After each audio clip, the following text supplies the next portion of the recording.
une déception, c'est une trahison. Je suis écœuré. On demande tous les Français d'Israël, on demande tous les amis d'Israël, on demande tous les Français qui sont attachés à la sécurité d'Israël. Qu'est-ce que ça veut dire?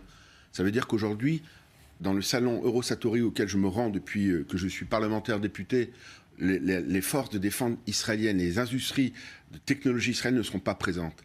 Alors on nous raconte que c'est pour la sécurité. Quoi, la France, nous, un des plus grands pays au monde, n'arriverait pas à sécuriser le stand israélien. On va faire les Jeux Olympiques dans quelques semaines. On n'arrive pas à sécuriser le stand d'Israël? Non. La France, hélas, en tout cas, je demande à la France officiellement de revoir sa position. Parce que ça, c'est boycotter l'État d'Israël.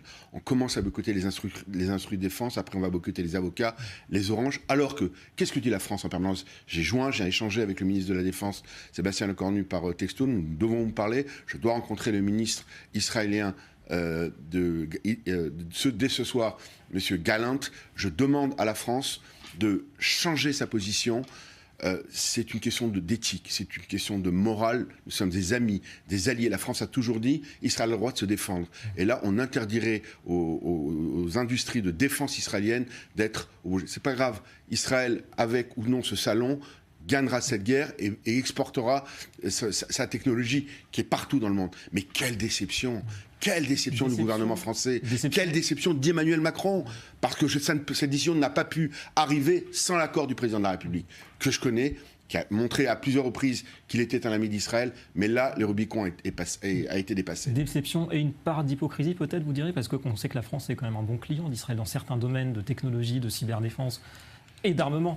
C'est une prime au Hamas, c'est une prime au LFI antisémite. C'est une prime à tous les gens qui étaient devant chez TF1 l'autre jour pour faire en sorte que Benjamin Netanyahou qu'on ne diffuse pas son interview. C'est une prime à tous ceux qui ont la haine d'Israël et qui sont des antisémites. Non, pas mon pays, pas la France. Ça, c'est impossible. On peut ne pas être d'accord avec la politique du gouvernement, on peut demander un cessez-le-feu, on peut être à la limite pro-palestinien parce qu'il y a des questions humanitaires qui sont évidemment importantes pour la France. On ne peut pas demain de boycotter, on sait que la Chine est là, la Turquie est là, il y a des dizaines de pays qui sont là, et nous, Français, nous allons dire aux Israéliens non, cette année vous venez pas. Moi je suis déçu, je suis écœuré et je ne suis pas le seul à l'être. Il faut absolument, et ce n'est pas trop tard, pour changer cette décision, parce que je peux vous garantir, on va à des élections européennes, les Français juifs, les amis d'Israël et les Français en général vont s'en rappeler. Ça, ce n'est pas possible. C'est une prime à LFI. C'est une prime aux gens qui m'ont traité de porc à l'Assemblée nationale la semaine dernière, parce que ce sont des antisémites. Ma mère m'a toujours dit que quand j'étais petit, en tous les cas, que j'étais un porc quand je mangeais à table.